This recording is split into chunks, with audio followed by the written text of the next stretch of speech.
Je vais corriger ton projet concernant l'utilisation d'une maquette pour créer par la suite un site web. Tout d'abord, présentation de l'entreprise à origine des besoins. Donc, c'est Club Auto. C'est une entreprise de vente de location de voitures. L'entreprise souhaite une présence en ligne et a fait appel à une agence web afin de créer son site vitrine. Le contexte, donc vous êtes actuellement développeur junior dans une agence web. Le chef de projet a proposé que vous travailliez justement sur ce nouveau projet. La charte graphique, les maquettes et les images ont été fournies par le designer, donc web designer, alors maintenant on dit concepteur UI. Le client a demandé à avoir un site responsive. Vous travaillez sur la partie front-end de ce site en collaboration avec un autre développeur qui se chargera par la suite de la partie back-end. La mission, c'est d'intégrer la maquette en page web grâce à HTML, CSS, avec un maximum de précision possible. Le site devra donc respecter le plus fidèlement possible la maquette, être correctement optimisé, référencé, avoir un code qui respecte les bonnes pratiques, être accessible, être valide sur W3C. Ce qui est attendu, donc, c'est l'URL du site en ligne, le lien GitHub. À l'aide de HTML, CSS, de librairies et framework, au choix de l'apprenant, et des éléments fournis, il faut faire le site. Toutes les pages devront être accessibles en naviguant sur le site. Le projet doit être mis pour que ce soit possible de collaborer sur GitHub. Alors moi j'ai demandé que ce soit sur GitLab, mais l'idée est la même. L'ensemble du site devra être compatible avec les dernières versions des navigateurs. Le code source devra être valide sur W3C et il devra être bien optimisé et bien référencé pour le SEO. L'hébergement, donc il y en a plusieurs à disposition. Ce qui est attendu, donc le nom et prénom, l'URL du site web et le lien GitLab avec minimum 10 commits. Alors moi je suis sur GitLab, donc je suis en train de compter les commits. Tu n'en as que 9 commits.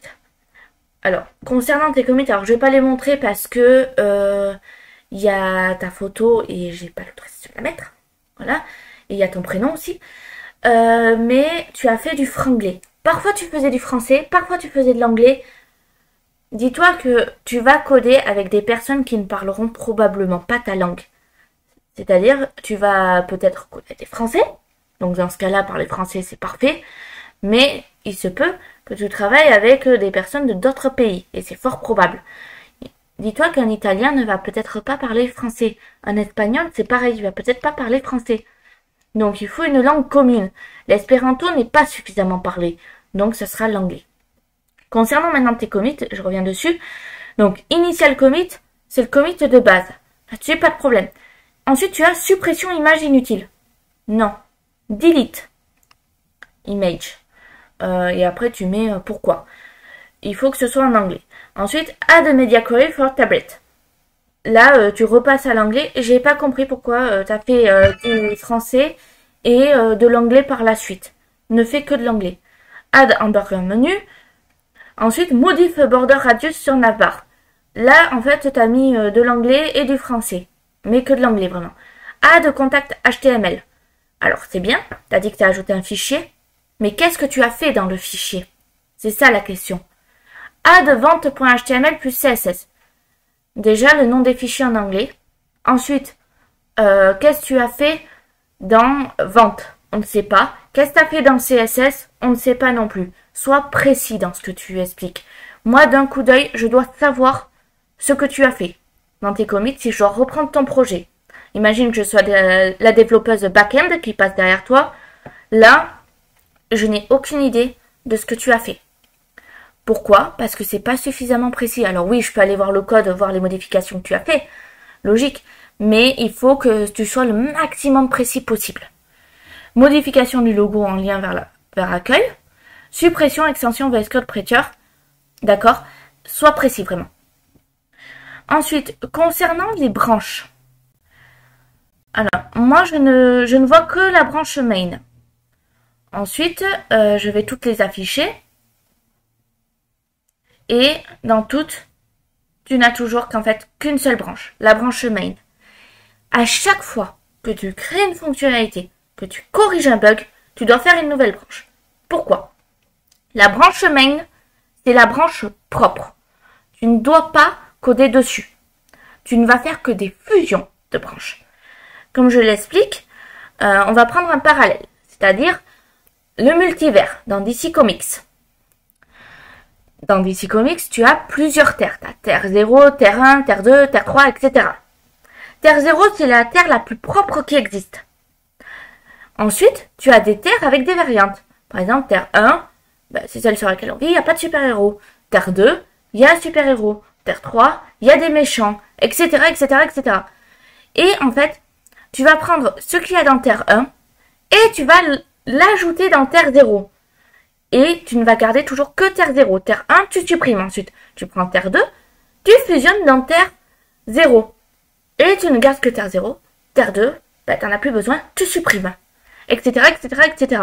Là, n'avoir que main, c'est pas bon. Pourquoi? Parce que supposons que tu fais une erreur, c'est très vite arrivé une erreur. Tu vas devoir faire des retours arrière, tu ne sauras plus où tu en es, ton code va bugger. Vraiment, sois consciencieux. Là, il faut que tu crées des branches. Ensuite, je vais aller donc voir ton projet, ici. Alors là, tu as remis les consignes de ce que je vois, donc c'est une très bonne chose. Bravo. Là, on a le lien GitLab et juste aussi au-dessus, on a le site internet. Donc c'est parfait. Ensuite, je vais récupérer ton projet. Alors, je flouterai le nom, mais il faut que je te montre quelque chose. Ici, là, de ce qu'on voit, tu as ton projet GitLab avec un dossier dedans. Non, ce n'est pas bon. Il faut vraiment que tu aies tout ton code ici, directement, sans le dossier. Donc ça, c'est à retravailler. Ensuite, donc, je vais me montrer ce qu'il faut faire. Donc là, on a la charte graphique avec les couleurs attendues, le titre, les polices et les icônes. Donc les icônes ne sont pas fournies. Tu peux utiliser la librairie te suggère. Et c'est pas forcément obligatoire que ce soit les mêmes que la maquette. Alors, là on a les maquettes, les différentes pages. Ici. Donc je regarderai au fur et à mesure. Là, bon, ça a été fait avec Mac, ça se voit. Alors, je vais réouvrir ceci pour éviter de montrer tout mon PC. Voilà. Je vais me positionner à l'endroit où je souhaite cloner ton projet. Alors, je vais me mettre ici. Et je récupère ton projet. Pour ce faire, là, je code ici, là. Je vais à l'endroit où je souhaite. J'ouvre mon terminal. Et je fais git clone. Entrée.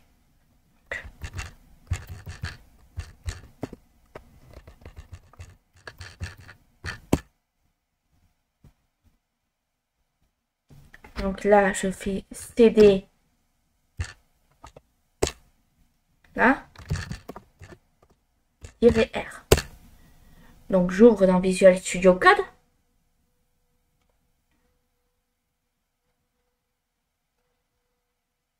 Très bien.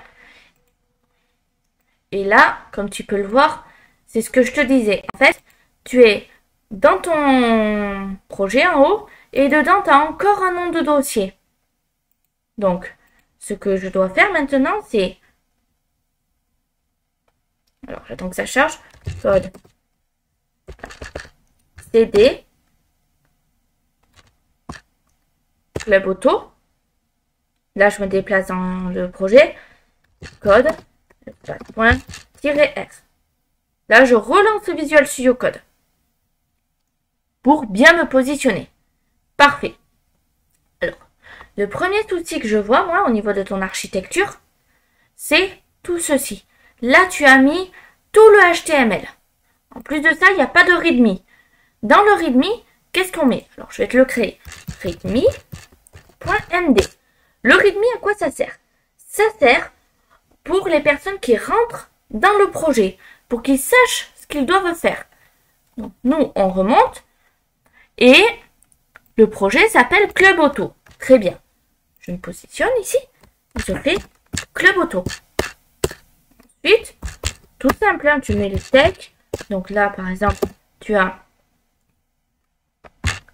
HTML, CSS, JS. Si tu as du Bootstrap, tu rajoutes Bootstrap. Ensuite, tu mets par exemple les consignes qui sont attendues. Et l'architecture, par exemple. Qu'est-ce que ça donne? Si on regarde. Bon, là, il n'y a rien, mais il faut que tu complètes. Mais là, tu as le README. Ça veut dire que moi, j'arrive sur le projet, je sais les techs utilisés, je sais ce qui est attendu dans le projet, et je connais l'architecture du projet. Tout simplement. Ensuite, je vais lancer Go Live.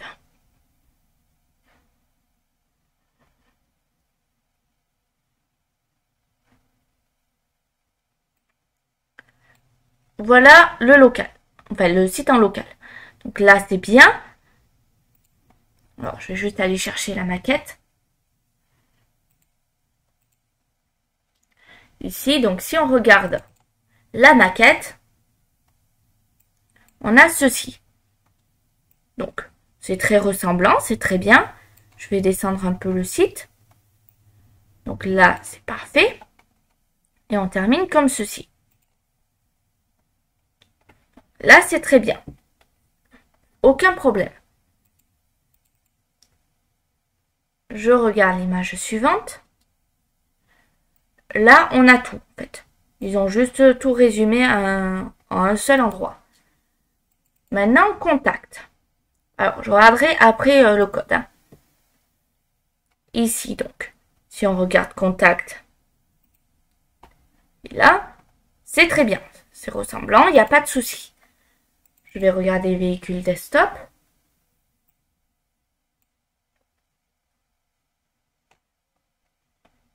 Donc là, il y a une page vide. Donc, je pense que c'est cette page. C'est ça. Donc là, c'est bien. Et dans location. Ok. Alors, je ne pense pas avoir la maquette de location. Non, c'est pas celle-là. Ce n'est pas grave. Donc voilà. Ton site est très bien là, de ce que je vois. On va regarder maintenant la partie. Alors là, on a les images. On va aller à la partie mobile. Donc, si je fais inspecter. Alors, je commence à réduire. Là, on peut voir que ça s'adapte. C'est très bien. Ici. Voilà à quoi ça doit ressembler.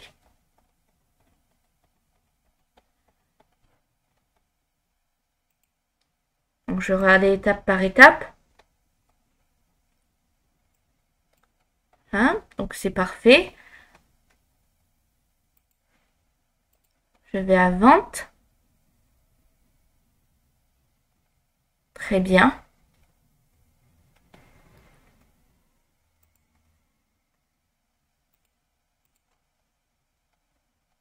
Location.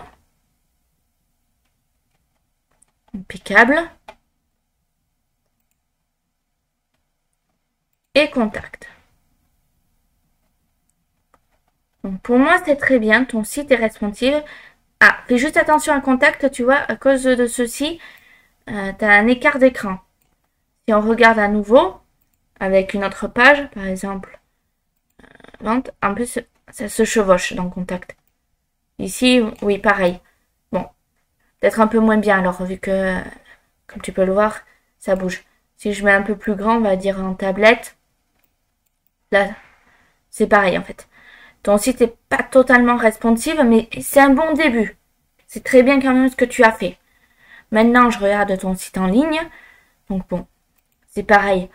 C'est du bon travail. Il n'y a rien à redire là-dessus. Maintenant, niveau code. Donc, qu'est-ce qui se passe? On a un petit souci à ce niveau-là. Pourquoi?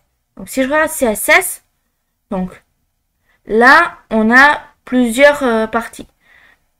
Je vais commencer par HTML plutôt. Donc, là, on a le HTML, c'est parfait. Ici, ça, par contre, tout ce qui est JavaScript, ça doit pas être là. Pourquoi? Le JavaScript, ça se met toujours à la fin, au niveau du body. Donc, je me mets ici, body, à la fin, je mets mon JavaScript. Je remonte. Ensuite, donc là, j'ai le CSS. Alors, jamais le CSS de Bootstrap au-dessus. Hein. Le CSS de Bootstrap. Alors, jamais ton CSS à toi, pardon, au-dessus. Ton CSS vient à la fin, après celui de Bootstrap. Pour commencer. Donc, là, c'est bien, on a toutes nos images, donc c'est parfait. Hein? On a le téléphone. Alors, tu peux rendre, c'est du bonus, hein, mais le numéro de téléphone cliquable. Ah, très bien. Donc là, c'est parfait. Ici, tu as les petits soucis qui arrivent. Pourquoi? Parce que il faut nommer en anglais. Si tu ne sais pas comment ça s'écrit, ce n'est pas grave. J'utilise un traducteur et tu vas voir comment s'écrit le mot vente, le mot etc. Donc vraiment, il faut que tu renommes tes fichiers. Comme je te l'ai dit, tu vas coder avec des personnes ayant des nationalités étrangères. Donc, on commence. Contact, c'est bon. Index, c'est bon. Vente, on renomme et on écrit sale. Comme ceci. Ensuite, on a également location. Et là, bon, il y a plusieurs possibilités. Alors, je ne suis pas experte, mais alors, location, c'est rentable, d'après ce qu'ils disent. Alors, je ne sais pas comment se dit location, donc j'ai cherché. Hein. Voilà. Donc, maintenant, c'est bon. Qu'est-ce qu'il faut faire? Il faut créer un dossier pour le HTML. Tu ne peux pas laisser le HTML se promener. Tu crées un dossier HTML et dedans, tu ranges tout ceci.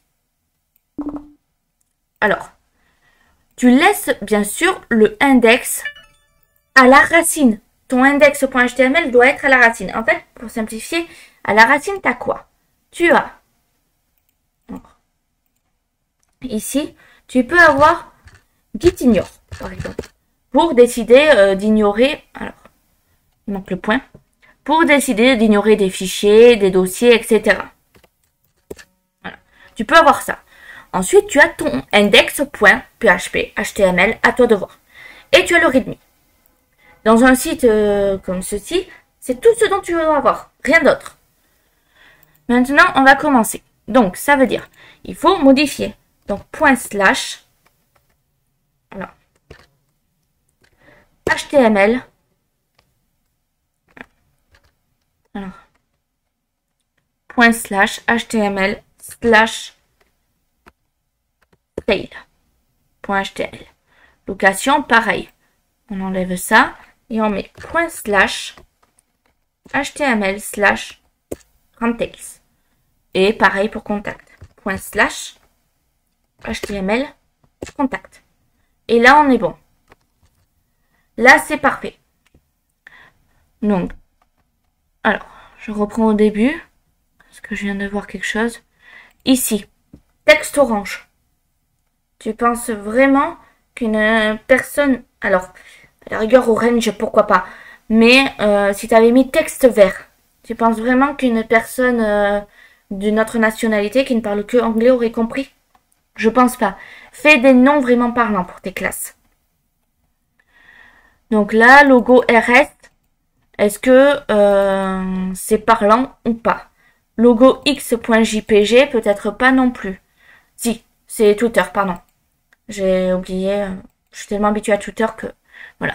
Non, c'est bon. Ça, c'est bon. En plus, le fait que tu aies rempli tes alt, c'est très bien. Parce que ça permet... c'est l'accessibilité numérique pour les personnes en situation de handicap. Là, par contre, image de véhicule 1, non, en anglais. Donc là, c'est bon. Parfait. Là, c'est très bien. Bon, à part ici et là, mais en anglais. Mais sinon, c'est bon.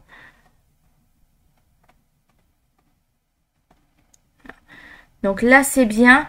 Alors, est-ce qu'il y a des JavaScript qui traînent encore en haut? Première vue, non. Il n'y a pas de JavaScript. Ok, donc. Voilà. Pense à bien indenter ton code aussi. Donc là, je te l'ai réindenté pour une lisibilité bien meilleure en fait. Voilà. Là, je sauvegarde. On est bon. Je vais passer à contact maintenant. Donc pareil. Donc forcément, vu que j'ai fait des modifications, il va falloir que je corrige. Ici, donc. Pourquoi CSS style et pourquoi CSS contact? Est-ce qu'il y a un but ou pas? Là, tu as mis le bootstrap après. Le bootstrap, ça vient avant. Ici. Ensuite, tu prends le script JavaScript et tu le mets à la fin.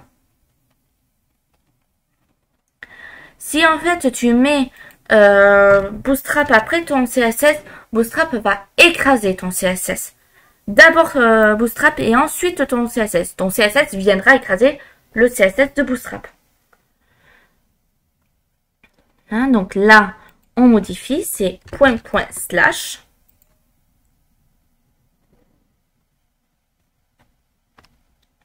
Très bien. Donc, rend ceci cliquable. Là, il faut modifier. Donc, c'est tail. Comme ceci. Là, pareil, c'est point slash. Bon, après, partout, pareil, hein, évite le franglais. Mais sinon, c'est bien ce que tu fais. C'est vraiment très bien. Donc, je vais pas passer partout, mais je pense que tu as compris l'idée. Donc, je passe à Rentail. Alors, idem. Alors, je comprends pas, en fait, pourquoi tu réappelles le même CSS. Est-ce qu'il y a un but ou pas? Alors, sachant que contact pour le CSS.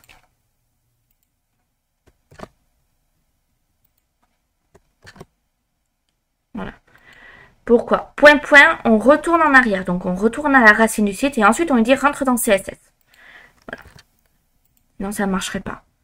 Donc là, pareil. Alors, s'il y a un objectif à mettre C3, c'est très bien. Sinon, il faut que tu supprimes, que tu vides, en fait. Comme ceci. Donc, là, alors, je mets ça en bas, comme toujours, avant la fermeture. Ici,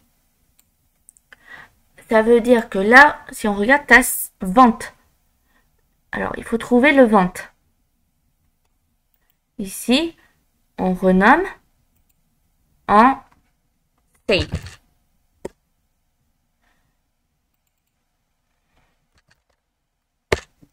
Voilà, comme ceci. Voilà. Sinon, le reste, c'est bien. Donc, pareil, point slash. Ah oui, et les images, idem. Je ne l'ai pas fait, mais bien évidemment, il faut le faire pour les images. Donc ici, c'est point. Hein. Pareil, point.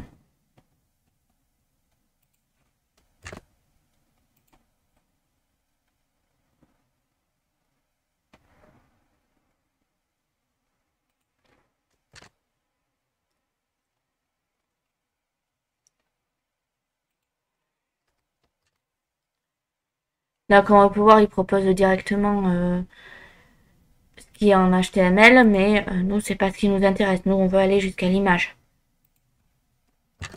Ici, idem.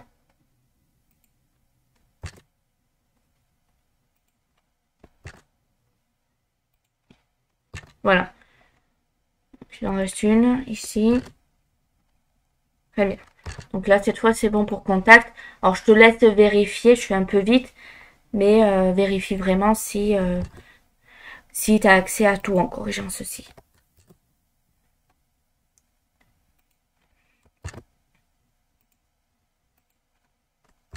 Ceci. Là, point slash. On peut voir que point, ça te ramène à la racine. Donc, tu as de nouveau accès à tout. Ici, tail.html. Là, tail. Et là, contact. Ici, on refait point slash. Comme ceci. Donc, point slash.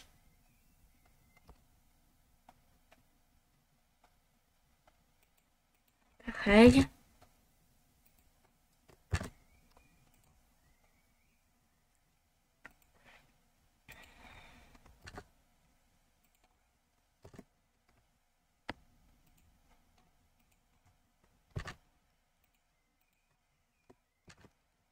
Voilà. Ok, donc c'est très bien.